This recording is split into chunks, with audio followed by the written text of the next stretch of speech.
दोस्तों नमस्कार।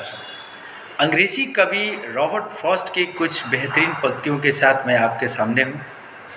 देखिए, एक जगह रॉबर्ट फ्रॉस्ट महोदय अपनी एक कविता में लिखते हैं, woods are lovely dark and deep but I have promises to keep and miles to go before I sleep and miles to go before I sleep. ये वो चंद पंक्तियाँ हैं जो हमारे देश के प्रथम प्रधानमंत्री पंडित जवाहरलाल नेहरू जी की टेबल पर आजीवन रहती थी और इन पंक्तियों से वो इंस्पायर होते थे। यहाँ पर कवि के कहने का मतलब है कि एक जंगल के रास्ते से यात्रा करते हुए कवि गुजर रहे थे।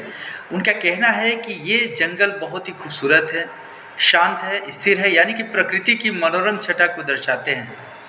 कवि उनको देखना चाहता है, लेकिन कवि के पास कुछ जिम्मेवारियाँ भी है। जब वो कहता है but I have promises to keep, मुझे अपनी जिम्मेदारियों को भी तो निभानी है।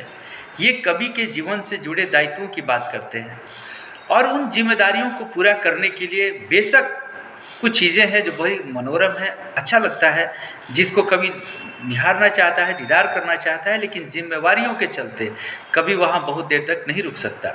और आगे कहता है कि miles to go before I sleep and miles to go before I sleep, यानी कि सोने के पहले अभी मुझे मीलों यात्रा करनी है, मीलों यात्रा करनी है।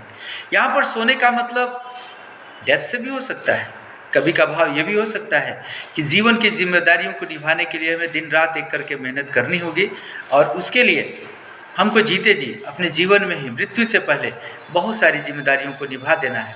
या अगर जनरल सेंस में भी ले तो हर एक दिन जब व्यक्ति सोने जाता है तो सोने से पहले तमाम वो जिम्मेवारियाँ होती हैं जिसको आपको निपटाना होता है। तो जिन जिम्मेवारियों को हम आज निपटा लेते हैं तो कल हमारे लिए आसान हो जाता है।